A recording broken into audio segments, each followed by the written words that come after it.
샬롬 샬롬 샬롬 샬롬. 하나님 사랑합니다. 여러분 주 안에서 사랑합니다. 경외하는 자 잠언 14장 26, 7절 그죠? 예, 그의 모든 은택을 잊지 말자다. He who fears the Lord. 이제 이렇게 찾아봤습니다.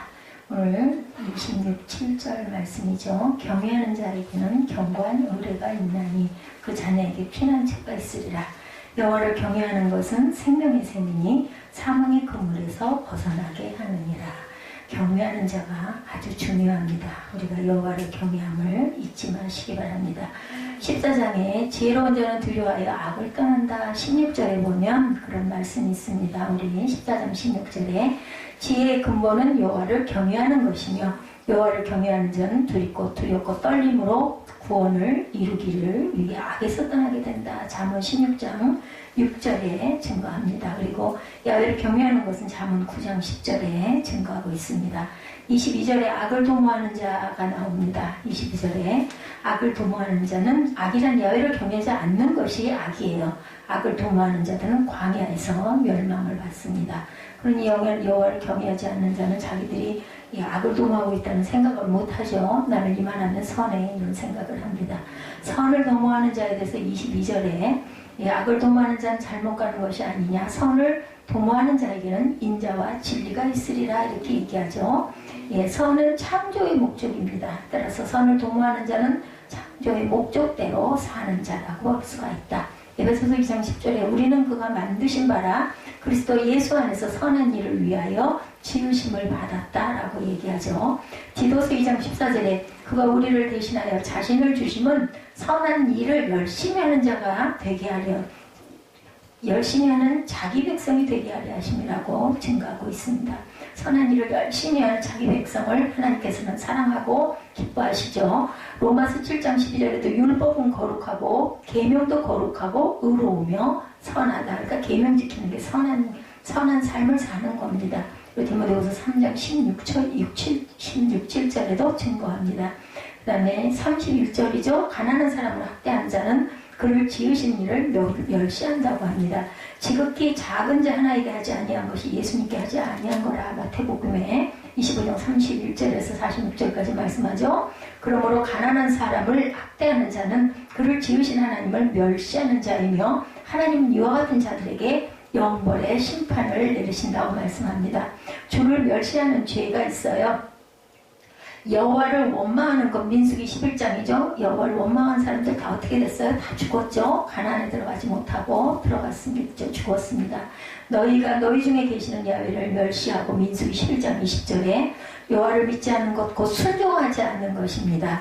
민수기 14장 11절에 이 백성이 어느 때까지 나를 멸시하겠느냐. 믿지 않는다는 얘기죠. 어느 때까지 나를 믿지 않겠느냐.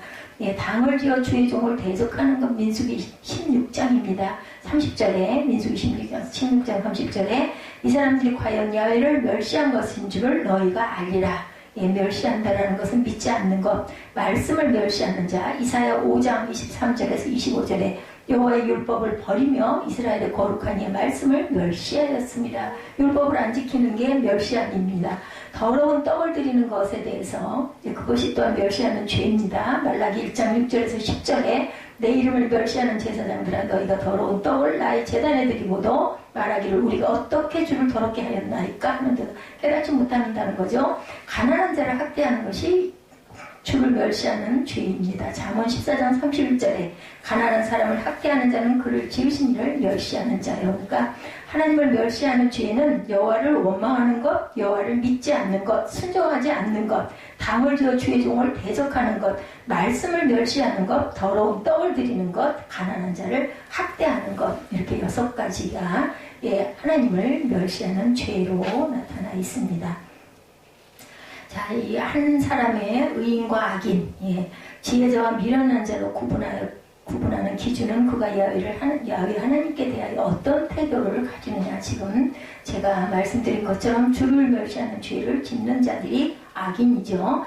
말씀을 잘 순종하고 계명을 잘 지키는 자가 선을 행하는 자고 의인이라는 말입니다. 그의 마음이 하나님께 대하여 어떠한 자세와 태도를 취하느냐 하는 것이 그의 삶의 모습과 특징, 그리고 결과를 결정합니다. 우리가 영벌에 처하느냐 영생에 들어가느냐는 바로 하나님의 말씀과 율법을 잘 지키는 자가 선한 자이기 때문에 영생에 들어갑니다. 안 지키고 또 반항하고 순종하지 않는 자는 영벌에 빠질 수밖에 없죠. 그래서 오늘 잠언 14장은 하나님을 경외하는 것에서 시작해서 지혜자와 미련자, 의인과 악인을 구별하여 제시하고 삶의 여러 가지 모습들을 보여주고 있습니다. 첫 번째, 하나님을 경외하는 자 2절과 26, 7절, 31절입니다. 우리 14장 본문을 우리가 안 읽었으니까 한번 2절과 26, 7절이 오늘 본문 중심이죠. 하나님을 경외함. 그래서 31절 우리 한번 합독합니다. 정직하게 행하는 자는 여호와를 경외하리도 패역하게 행하는 자는 여호와를 경멸하느니라. 26, 7절 여호와를 경외하는 자에게는 견고한 의뢰가 있나니 그 자녀들에게 피난처가 있으리라.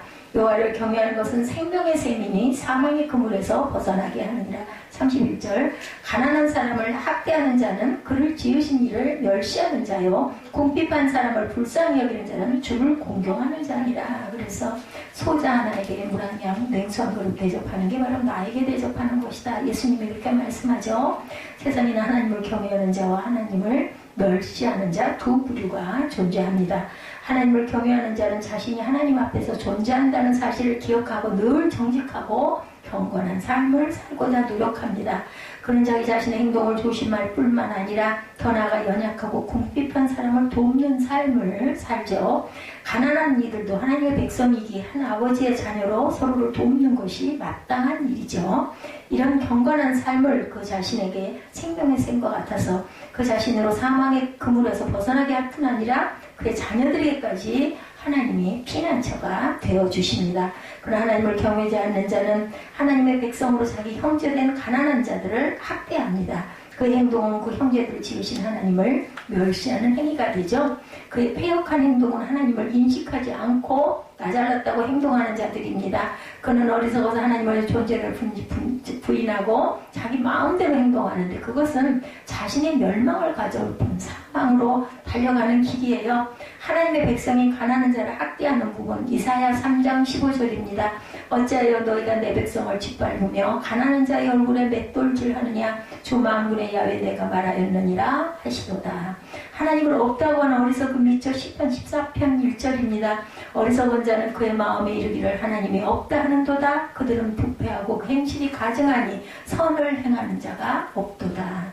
예, 어리석은 자가 하나님이 없다. 그러니 율례를 지킬 이유가 없죠. 네, 그렇기 때문에 선을 행하는 자가 없습니다. 행실이. 두 번째, 미련한 자와 지혜자. 첫 번째, 하나님을 경외하는 자. 두 번째는 어때요? 미련한 자와 지혜자에 대해서 말씀합니다. 1절과 3절 봅니다. 지혜로운 여인은 자기 집을 세우되 미련한 여인은 자기 손으로 그것을 허느니라. 3절입니다. 미련한 자는 교만하여 입으로 매를 자청하고 지혜로운 자의 입술은 자기를 보전하느니라. 5절에서 9절입니다. 신실한 증인은 거짓말을 아니하여도 거짓 증인은 거짓말을 뱉느니라. 거만한 자는 지혜를 구하여도 얻지 못하거니와 명철한 자는 지식 얻기가 쉬우니라. 너는 미련한 자의 앞을 떠나라. 그 입술에 지식심을 보지 못함이니라. 슬기로운 자의 지혜는 자기 길을 아는 것이라도 미련한 자의 어리석음은 속이는 것이다. 미련한 자는 죄를 심상히 여겨도 정직한 자 중에는 은혜가 있느니라. 15절에서 18절입니다. 사람도 자기의 어리석은 자는 온갖 말을 믿으나 슬기로운 자는 자기의 행동을 삼가느니라. 지혜로운 자는 두려워하고 악을 떠나니 어리석은 자는 방자하여 스스로 믿느니라. 노하기를 속히 하는 자는 어리석은 일을 행하고 악한 계계를 꾀하는 자는 미움을 받느니라. 어리석은 자는 어리석음으로 기업을 삼아도 슬기로운 자는 지식으로 면류관을 삼느니라. 24절 봅니다. 예, 지혜로운 자의 재물은 그의 면류관이요 미련한 자의 소유는 다만 그의 미련함이라. 29절 봅니다. 노하기를 더디하는 자는 크게 명철하여도 마음이 조급한 자는 어리석음을 나타내느니라. 33절로 갑니다. 지혜는 명철한 자의 마음에 머물거니와 미련한 자를 속이는 것이 나타나느니라. 35절 슬기롭게 행하는 신하는 왕에게 은총을 입고 욕을 끼치는 신하는 그의 진노를 당하니라. 이러한 자들이죠. 지혜자와 미련한 자를 대조적으로 이렇게 나타낸 구절들입니다. 미련한 자는 교만하고 악한 자고 지혜로운 자는 겸손하고 의로운 자입니다. 미련한 자는 교만하여 다른 사람들의 충고를 듣지 않습니다. 그는 자신을 가장 지혜로운 자로 여기며 자기의 주장을 굽힐 줄을 모릅니다.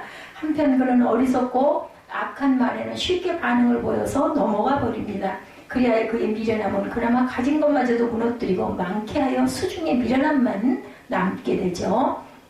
이처럼 미련한 자는 스스로에게 화를 내고 다른 사람에게도 화를 미치게 하므로 그를 가까이 하지 않죠. 사람들이 그 주위에 안 갑니다. 그리고 그런 자와는 가까이 하지 않는 게 좋습니다. 지혜로운 자는 무엇보다 자신의 입술을 지킬 줄 알아야 되겠다. 우리 말을 정말 조심해야 돼요. 그는 자신에게 부족한 것이 있음을 알기 때문에 다른 사람의 충고와 권면을 감사함으로 받으며 그것에서부터 소중한 교훈을 얻습니다. 지혜로운 자는 또한 그는 그의 행동을 삼가합니다. 그의 조심스럽고 사려 깊은 행동은 다른 사람들의 신뢰와 은총을 얻게 되죠. 그래서 그의 지혜는 그의 형통과 면류관의 기초가 됩니다. 자기 주장만 드러내는 자, 잠언 18장 2절에 미련한 자는 명철을 기뻐하지 아니하고 자기의 의사를 드러내기만 기뻐하느니라. 그냥 남의 말 듣지 않고 막무가내인 사람들 있죠? 계속 우기는 사람들, 이런 사람들하고는 상대를 하지 말아야 돼요. 조금 얘기하다 안 되겠으면 지혜와 입술 제어에 대해서 잠언 10장 19절에 말이 많으면 허물을 면하기 어려우나 그 입술을 제어하는 자는 지혜가 있느니라. 삶의 지혜에 대해서 삶의 모습들이 나타납니다. 4절, 13절, 20절, 21절, 23절, 28절입니다. 4절, 소가 없으면 구유는 깨끗하려니와 소의 힘으로 얻는 것이 많으니라. 13절입니다. 웃을 때에도 마음에 슬픔이 있고 즐거움의 끝에도 근심이 있느니라. 20절에서 21절입니다. 가난한 자는 이웃에게도 미움을 받게 되나 부유한 자는 친구가 많으니라. 21절, 이웃을 없인 여기는 자는 죄를 범하는 자요 빈곤한 자를 불쌍히 여기는 자는 복이 있는 자라. 23절, 모든 수고에는 이익이 있어도 입술의 말은 궁핍을 이룰 뿐이니라. 28절, 백성이 많은 것은 왕의 영광이요 백성이 적은 것은 주권자의 패망이니라. 그죠? 따르는 백성들이 많아야 그죠? 왕의 영광이 된다는 거죠. 번창하게 되고 농부에게 밭을 갈 수가 없으면 여물통이 비어있어서 깨끗하지만 서로 인해서 얻을 수 있는 이득은 포기해야 됩니다. 우리가 항상 선택을 해야 되는 거죠. 어떤 일이라도 좋은 결과를 얻기 위해서는 시간과 돈과 노력이 필요하죠. 아무것도 하지 않으면 아무것도 얻을 수가 없습니다. 사람이 사는 데는 항상 기쁨이나 슬픔만 있는 것은 아닙니다. 삶에는 밝은 면과 어두운 면이 항상 교체되므로 늘 하나님만을 의지하는 삶을 살아야 할 것입니다. 가난과 부유는 일시적인 모습일 뿐 그것에 근거하여 사람을 편애하는 것은 하나님 앞에서 올바른 태도가 당연히 아니죠. 행동이 따르지 않은 말이나 백성이 없는 왕권은 모두 허울뿐이어서 실제로는 아무것도 거기서 얻어낼 수가 없습니다. 형통과 공고에 대해서 전도서 7장 14절입니다. 우리 잘 아는 말씀이죠. 형통한 날에는 기뻐하고 공고한 날에는 되돌아보아라. 이 두 가지를 하나님이 병행하게 하사 사람이 그의 장래일을 능히 헤아려 알지 못하게 하셨느니라. 그래서 보면 형통한 날이 있으면 꼭 공고한 날이 다가와요. 그죠? 우리 어린 날 너무 깔깔거리고 많이 웃다 보면 나중에 울게 되더라고요. 그래서 늘 그게 두려웠었어요.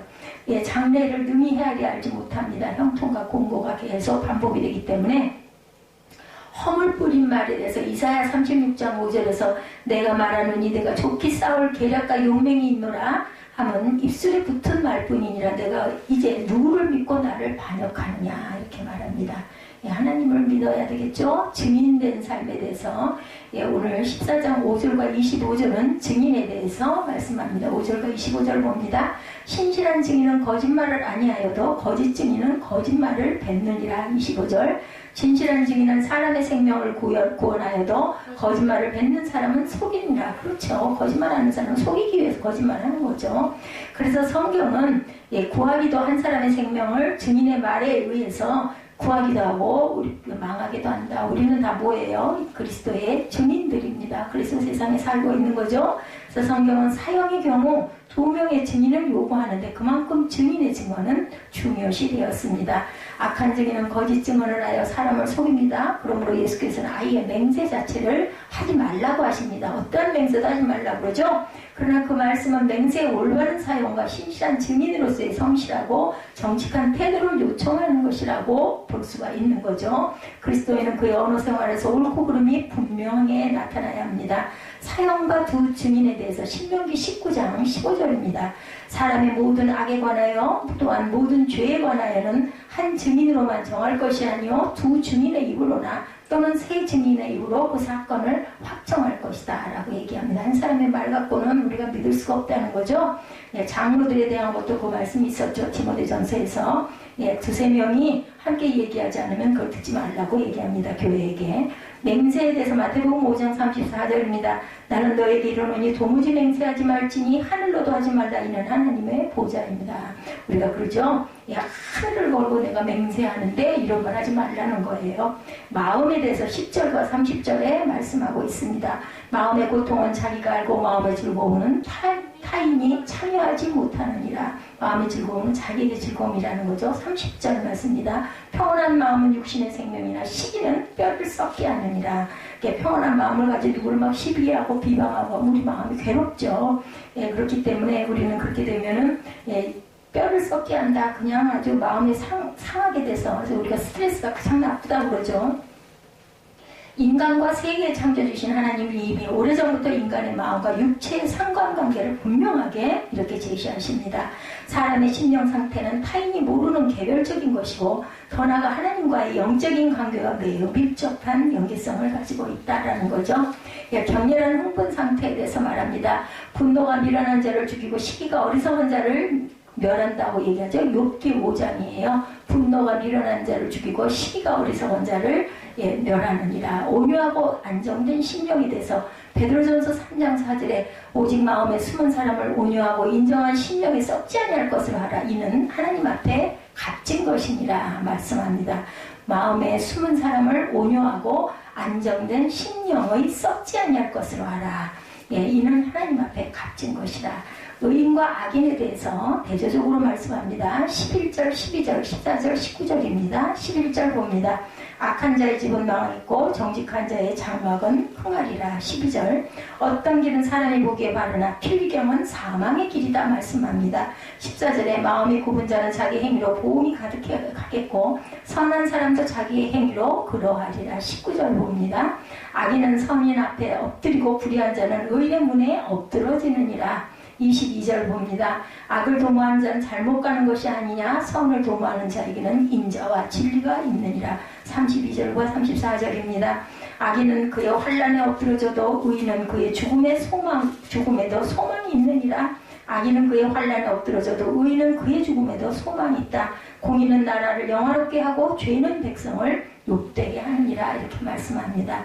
의인과 악인에 대해서 교훈하죠. 특히 본문은 의인과 악인의 결국이 어떻게 대조적으로 다르게 나타나는지를 보여주고 있습니다.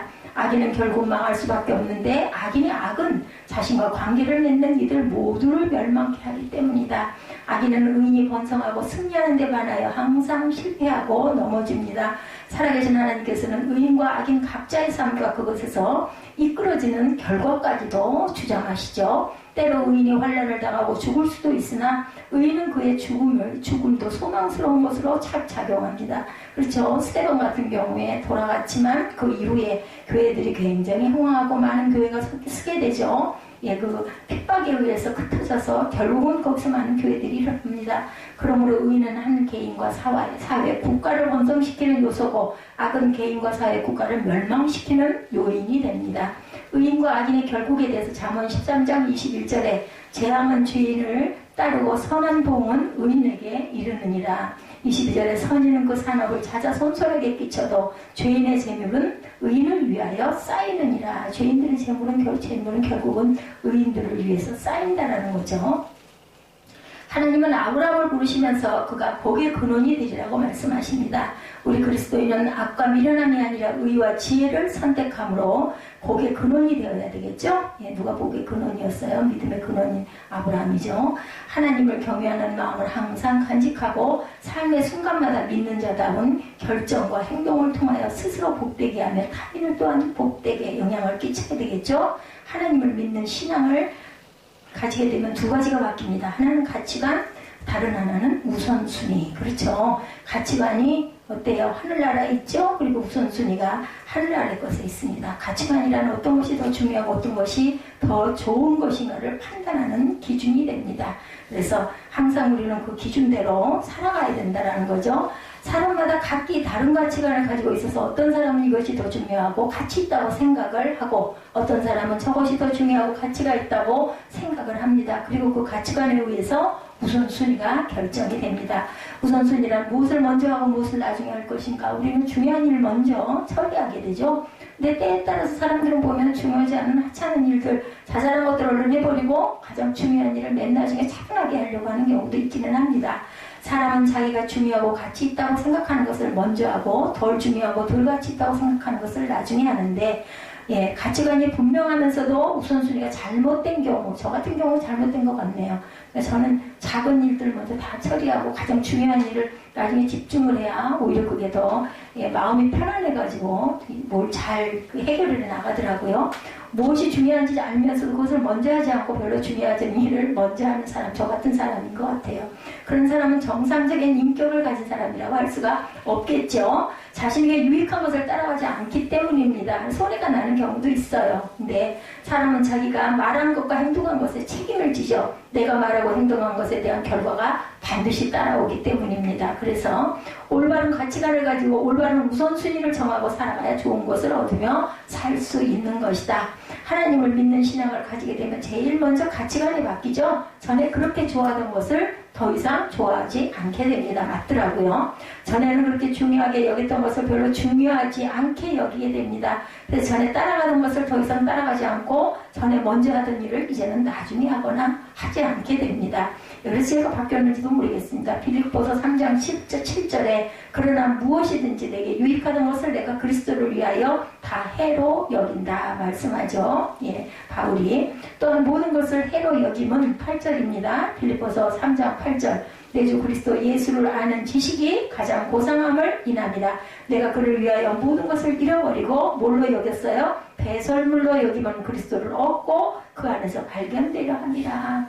세상 것 별로 그렇게 귀하게 여겨지거나 부럽거나 하지 않습니다. 오늘 말씀은 야훼를 경외하는 자는 정직하게 행하여도 야훼를 멸시하는 자는 패역하게 행한다. 망해요, 망해. 그죠? 하나님을 경외하는 사람은 정직하게 행동하고 하나님을 경외하지 않는 사람은 악한 행동을 한다는 뜻입니다.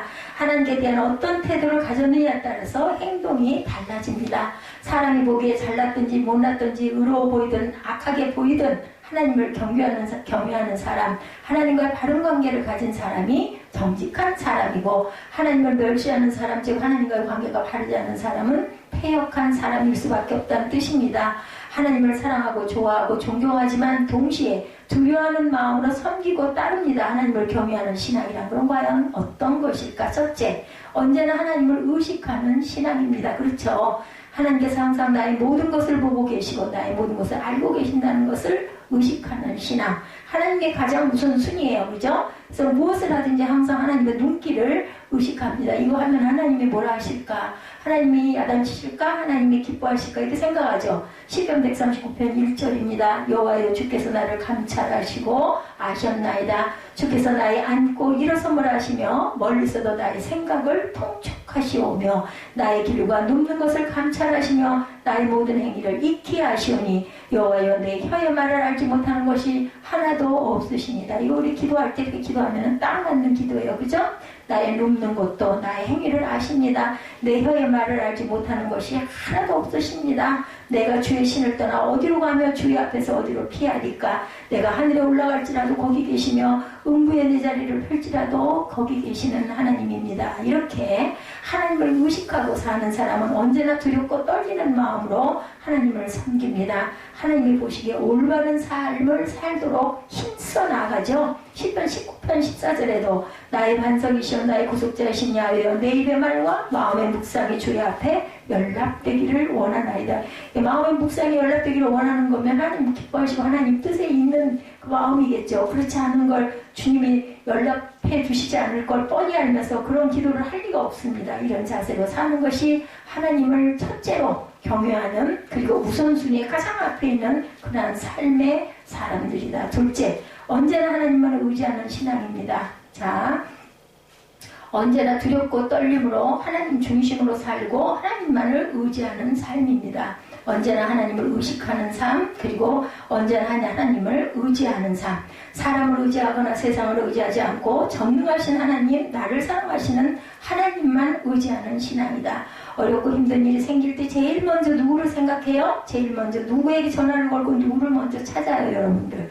예, 가장 내 휴대폰에 1번으로 저장된 사람을 먼저 찾겠죠. 하나님의 자녀라면 하나님을 먼저 생각하고 하나님을 먼저 찾아야 합니다. 사람보다 세상보다 하나님을 의지하는 믿음이 되는 거죠. 그러니까 무슨 문제가 일어나면 무조건 먼저 기도해야 합니다. 91편 1절이죠. 시편.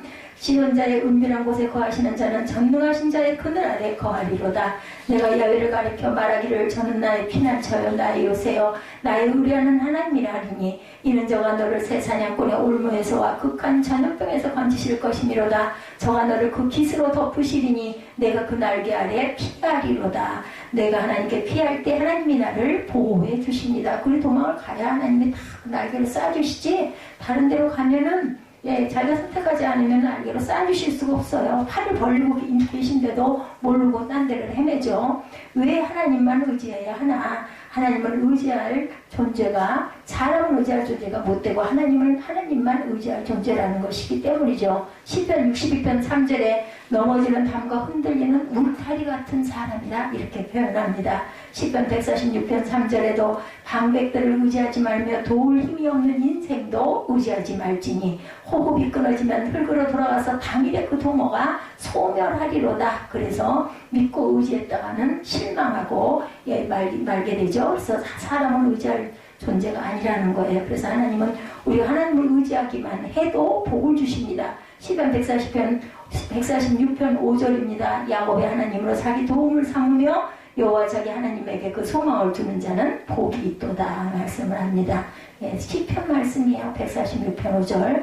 2편 12절에도 여호와를 의지하는 자는 다 복이 있도다. 어떤 경우에도 어떤 일이 있어도 사람이나 세상을 의지하지 말고 하나님을 의지해라. 하나님을 의지하고 가야 돼요. 셋째, 언제나 하나님께 영광을 돌리기를 힘쓰는 신앙이 하나님께서 기뻐하시는 신앙이라는 거죠. 야훼를 하나님을 의지하는 삶을 살아가는 자, 언제나 하나님을 의지하는 신앙, 언제나 하나님만을 의지하는 신앙, 하나님을 의식하는 신앙, 하나님을 의지하는 신앙, 하나님께 영광 돌리기를 힘쓰는 신앙. 세 번째죠. 삶의 모든 목적이 하나님의 영광입니다. 하나님께서 우리를 부르신 목적이 하나님께 영광 돌리게 하시려는 것 때문에 우리를 부르셨고 우리를 이 땅에 살게 하시죠. 이사야 43장 7절에 물은 내 이름으로 일컫는 자 곧 내가 내 영광을 위하여 창조한 자를 오게 하라. 그들을 내가 지었고 만들었느니라 이렇게 말씀합니다. 예, 21절에도 이 백성은 내가 나를 위하여 지었나니 나의 찬송을 부르게 하려 합니다. 이사야 43장 7절과 21절입니다. 고린도전서 10장 31절에도 그런 너희가 먹든지 마시든지 무엇을 하든지 다 하나님의 영광을 위하여 하라. 하나님께서는 이런 사람에게 복과 은혜를 풍성히 부어주신다. 가장 하나님만을 의식하는 자, 하나님을 의지하는 자, 세 번째 하나님과 영광 돌리기를 힘쓰는 자, 그래야 하나님의 영광을 나타낼 수가 있다는 거죠. 나의 영광과 나의 유익을 위해 사는 것이 아니라 하나님의 영광과 하나님의 유익을 위해 사는 사람이 하나님을 경외하는 사람이다. 그 경외하는 사람에게는 무슨 열쇠를 주셔요? 천국 열쇠를 주십니다. 그렇죠? 우리 영생 열쇠를 주십니다. 넷째, 언제나 하나님께 순종하는 신앙입니다. 하나님께 영광 돌리기를 힘쓰는 신앙, 그 다음에 언제나 순종하는 신앙, 의식하는 신앙, 의지하는 신앙, 영광 돌리기를 힘쓰는 신앙, 순종하는 신앙. 하나님을 두려워하기 때문에 하나님의 말씀에 순종하고 하나님을 존경하기에 그 뜻에 순종합니다. 하나님의 뜻이 가장 옳고 선하다는 것을 믿고 인정하기 때문에 기꺼이 순종합니다. 빌립보서 2장 13절에 너희 안에서 행하시는 이는 하나님이시니 자신의 기쁘신 뜻을 위하여 너희로 소원을 두고 행하게 하시나니 말씀하죠. 하나님께서 내 안에 거룩하고 선한 소원을 주실 때 기꺼이 그 뜻에 순종하는 것이 참된 신앙이다. 한마디로 하나님을 위해 사는 신앙이 하나님을 경외하는 신앙이죠. 예, 경외하는 사람이 순종을 안 하겠어요? 그죠? 순종하죠. 율례를 지키지 않겠어요? 지키도록 최선을 다하죠. 자신의 유익을 위하지 않고 하나님의 유익을 위해 사는 신앙입니다. 이런 신앙을 가진 사람을 하나님은 정직한 사람이며 하나님을 경외하는 사람이라고 인정하십니다. 패역한 사람은 이와는 정반대로 사는 사람이겠죠? 세상의 것을 의지하고 의식하고 세상 것을 그리고 소원하는 자들, 그런 사람들은 하나님을 의지하는 신앙과는 다른 신앙이겠죠. 하나님을 두려워하지 않고 하나님을 의식하지도 않고 하나님을 의지하지도 않고 오직 자신만을 위해서 삽니다. 하나님을 사랑한다면, 하나님을 믿는다면 두렵고 떨리는 마음으로 하나님의 말씀과 하나님의 뜻에 순종해야 되겠죠. 내 뜻과 소원을 하나님의 뜻보다 앞세우지는 않습니다. 내 소원과 의지를 하나님의 뜻이라고 착각하거나 고집하지 않습니다. 하나님의 뜻을 분별하고 그 뜻에 겸손히 순종한 것이 하나님을 경외하는 삶입니다. 오늘 말씀에 하나님을 경외하는 사람이 받는 복이 4가지가 있습니다. 첫째, 야훼를 경외하는 자에게는 하나님은 견고한 의뢰, 즉 피난처가 되어주십니다. 첫째로 그렇게 의지하는 사람 복, 4가지의 복. 야훼를 경외하는 자에게 하나님을 견고한 의뢰, 피난처가 되어주신다. 26절이죠. 여호와를 경외하는 자에게는 견고한 의뢰가 있나니, 오늘 보면 26절, 여호와를 경외하는 자는 견고한 의뢰가 있나니 그 자녀들에게 피난처가 있으리라. 자녀들에 잘되게 합니다. 하나님을 두렵고 떨림으로 섬기는 자는 어려움과 고난이 올 때 하나님께 피합니다. 그리고 하나님께서는 반드시 지켜주십니다. 시편 18편 2절이죠. 여호와는 나의 반석이시오 나의 요새시오 나를 건지시는 자시오 나의 하나님이시오 나의 피할 바위시오 나의 방패시오 나의 구원의 뿌리시오 나의 산성이시로다. 우리가 많이 암송하는 시편이기도 합니다. 4가지 복 중에 첫 번째는 피난처가 되어주시고, 하나님을 경외한다는 것은 하나님을 의지하고 하나님께 피하는 것입니다. 그리고 우리 하나님께 피하면 아무도 넘어뜨릴 수가 없습니다. 하나님은 우리의 구원이고 산성이시고 피할 바위가 되시기 때문이죠. 나를 넘어뜨리려고 하나님을 넘어뜨리려고 합니다. 그것은 불가능하죠. 둘째, 야훼를 경외하는 자는 후손에게 복을 주십니다. 첫 번째로 피난처가 되어주시고, 그리고 두 번째로는 후손에게 복을 주시고, 26절에 자녀들에게 피난처가 있으리라 라고 말씀하죠. 여호와를 경외하는 자에게는 견고한 의뢰가 있나니 그 자녀들에게 피난처가 있느니라. 우리의 자녀들에게 하나님께서는 피난처가 되어주십니다. 출애굽기 20장 6절, 나를 사랑하고 내 계명을 지키는 자에게는 천대까지 은혜를 베푸느니라. 시편 37편 25, 6절, 내가 어려서부터 늙기까지 의인이 버림을 당하거나 그 자손이 걸식함을 보지 못하였도다. 저는 종일토록 은혜를 베풀고 꾸어주니 그 자손이 복을 받는도다. 시편 112편 1, 2절, 할렐루야. 야훼를 경외하며 그 계명을 크게 즐거워하는 자는 복이 있도다. 그 후손이 땅에서 강성하며 정직한 자의 후대가 복이 있으리로다. 하나님만 의지하라. 그리고 자녀들에게도 이 믿음을 심어주라고 말씀을 합니다. 세 번째, 야훼를 경외하는 자에게는 하나님의 은혜가 생명의 샘물처럼 계속 주어집니다. 자, 자녀에게 복을 주시고, 야훼를 경외하는 자는 피난처가 되어주시고, 자녀에게 복을 주시고, 세 번째는 하나님의 은혜가 생명의 샘물처럼 계속 솟아납니다. 27절이죠. 오늘 보면 야훼를 경외하는 자는 생명의 샘이다 라고 말씀합니다. 사망의 근원에서 벗어난다고 말씀하죠. 하나님을 두렵고 떨림으로 섬기면 어떤 경우라도 그 생명이 살게 해주시고 풍성한 복과 은혜를 주신다는 겁니다. 땅에서 솟아나는 샘물처럼 하나님의 은혜와 복이 끊이지 않는다라는 거죠. 시편 84편 5절에 주께 힘을 얻고 그 마음에 시온에 들어가 있는 자는 복이 있나이다. 6절에 저희는 눈물 골짜기로 통행할 때 그곳으로 많은 샘이 곧게 되게 하며 이른비도 은택을 입히나이다. 사사기 15장에 삼손이 블레셋 족속과 싸워 이긴 후에 너무 힘들고 지쳤는데 마실 물이 없어서 고통스러워할 때 하나님께 기도했더니 마른 땅에서 샘물을 내주시죠. 사사기 15장 18절입니다. 삼손이 심히 목마름으로 야훼께 부르짖어 가로되 주께서 종의 손으로 이 큰 구원을 베푸셨사오니 이제 내가 목말라 죽어서 할례받지 못한 자의 손에 빠지겠나이다. 하나님이 레히에 한 우묵한 곳을 터치하시니 물이 거기서 솟아나오는지라 삼손이 그것을 마시고 정신이 회복되어 소생하니 그러므로 그 샘 이름을 엔학고레라고 이 샘이 레히의 우물까지 있더라라고 증거되어 있습니다. 사사기 15장 19절에 엔학고레라, 이것이 그 샘에서 물이 나왔다라는 뜻이죠. 하나님의 경외하는 사람, 두렵고 떨리는 마음으로 섬기는 사람, 하나님의 영광을 위해 사는 사람은 하나님께서 반드시 그 기도를 들어주십니다. 그리고 마른 땅에서도 샘물이 솟아나게 해주셔서 얼마든지 먹고 마시고 소생하게 해주신다.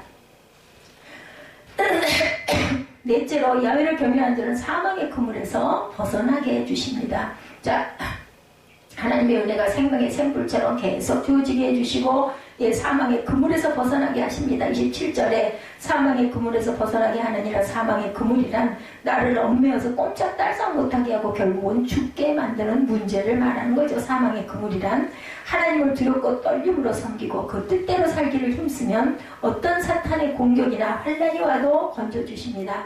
꼼짝할 수 없는 진퇴 영난 그 사면 초과의 상황에서도 빠져나올 수 있도록 하나님께서 역사하십니다. 하나님을 의지하면 지혜와 능력을 받아서 사탄의 공격과 죄의 유혹을 이길 수가 있습니다. 시편 114편 7절에 우리 혼이 새가 사냥꾼의 올무에서 벗어난 같이 되었나니 올무가 끊어짐으로 우리가 벗어났도다. 이거 찬양 많이 하죠. 우리 영혼이 이제 벗어났도다. 이 찬양 사냥꾼의 올무에서 새같이, 그죠? 우리의 도움은 천지를 주시는 야훼 이름에 있도다. 우리가 하나님의 이름을 의지하면 올무에서 벗어나게 해주신다. 찬양을 한국자 하는 게 기도 2번 하는 거래요. 저는 그 말씀을 듣고 너무나 기뻤어요. 기도를 많이 못하기 때문에 찬양이라도 열심히 해야 되겠다 하면서 느낀 건 뭐냐면, 예배 시간, 기도하는 찬양하는 시간 한 40분 되나요? 30분에서 40분. 설교하는 시간이 또 한 40분에서 50분, 30분 이렇잖아요. 그렇기 때문에 찬양만 열심히 해도, 그죠? 예배를 반은 성공한 것 아닐까. 신앙생활에서 일보다 관계가 더 중요합니다. 지금 하나님과 나와의 관계가 제일 먼저. 아무리 일을 많이 하고 일을 잘해도 하나님과 나와의 개인적인 관계가 열려있지 않고 분명하지 않으면 하나님이 기뻐하시지 않습니다. 내가 너 누구니? 하신다라는 얘기인 거죠. 예수께서 많은 사람을 고치시다가 중단하시고 기도하러 산으로 올라가시듯이 하나님과의 관계를 위하여 일을 중단할 수 있어야 합니다. 일 때문에 하나님과의 관계를 소홀히 하지 말라. 일 때문에 기도를 중단하지 말라. 오히려 더 기도에 힘쓰라. 그러야 하면 일하는데 지혜가 솟아나고 힘이 솟아나고 더 효과적으로 일을 할 수가 있게 된다. 또한 신앙생활에서는 일보다 사람이 더 중요하다. 더 효과적으로 일할 수 있게 된다는 거죠. 신앙생활에서는 일보다 사람이 중요하고 교회에서 일은 일 자체가 목적이 아니라 사람이 목적이 되어야 한다. 나라는 존재가 그 일을 통해서 하나님의 사람이 되어가고 믿음에 성장하는 것이 목적이 되어야 합니다.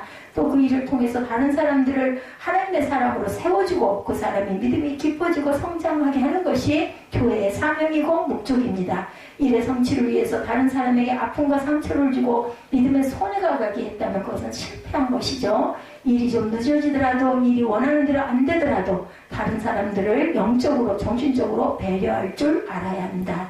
하나님과의 관계가 올바르게 유지되고 영적으로 건강한 사람은 자연히 다른 사람을 배려할 줄 압니다. 하나님의 마음이 사람을 사랑하는 것이기 때문이죠. 하나님을 사랑하는 사람은 다른 사람들도 진정으로 사랑하기 때문입니다. 마태복음 22장 37절 이하에 마음을 다해 하나님을 사랑하고 또 내 이웃을 내 몸과 같이 사랑하라고 하셨죠. 하나님을 사랑하는 믿음이 다른 사람을 사랑하는 마음으로 나타납니다. 다시 말하면 영적으로 건강하지 못한 사람일수록 자기 자신만 생각하고 그 일만 생각해서 다른 사람을 배려할 줄만 모르고 다른 사람의 마음을 아프게 한다.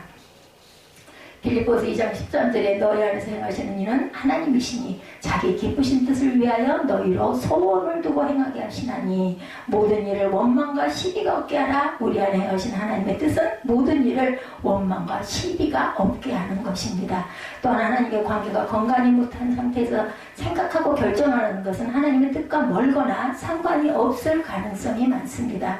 기도 생활이 충분하지 못하고 말씀을 가까이 하지 않고 성령 충만하지 못할 때 어때 떠오르는 생각이나 방법은 하나님이 주신 지혜가 아니거나 하나님이 기뻐하시는 방법이 아닐 가능성이 많습니다. 그러므로 중요한 결정을 내려야 할 일일수록 먼저 나의 영적 건강 상태를 점검해 봐야겠죠. 잠시 결정을 미루고 기도 생활을 점검해 보고 내 안에 하나님의 말씀이 풍성한지 점검해 봐야 합니다.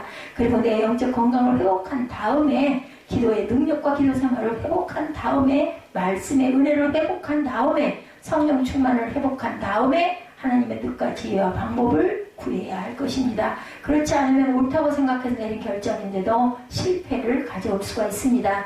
이제 나의 믿음을 돌아보고 점검해보고 나와 하나님과의 관계는 지금 어떨까? 나는 하나님을 경외하는 사람인가? 항상 하나님을 의식하고 두렵고 떨리는 마음으로 내가 살아가고 있는가? 하나님만을 의지하고 있는가? 모든 일을 하나님의 영광을 위해서 사는가? 언제나 하나님의 뜻과 하나님의 말씀에 겸손히 순종하는가? 그렇다고 대답할 수 있다면, 하나님을 경외하는 믿음을 가진 사람이라면 하나님이 주시는 복을 항상 받으며 살아갈 수 있고, 하나님께서 나를 늘 보호하신다라는 믿음으로 살아가게 되죠. 염려할 필요가 없어요. 잠언 16장 7절에 사람의 행위가 야훼를 기쁘시게 하면 그 사람의 원수라도 그로 더불어 화목하게 하시느니라. 누가 그랬어요? 야곱을 그저 에서에서 보호해 주시죠. 그리고 또한 요셉이 그저 그 형들을 다 사랑으로 품어주는 그런 마음을 갖게 하고 형들이 순종하게 하죠. 내가 하나님을 기쁘시게 하면 하나님도 나를 기쁘게 해주시고 복되게 해주십니다. 빌립보서 2장 12절이죠. 그러므로 나의 사랑하는 자들아, 너희가 나 있을 때뿐 아니라 더욱 지금 나 없을 때도 항상 복종하고 두렵고 떨림으로 너희 구원을 이루라, 이렇게 말씀합니다. 하나님을 경외하는 믿음, 두렵고 떨림으로 하나님을 잘 섬기는 믿음의 사람들이 되시기를 주님의 이름으로 축복합니다.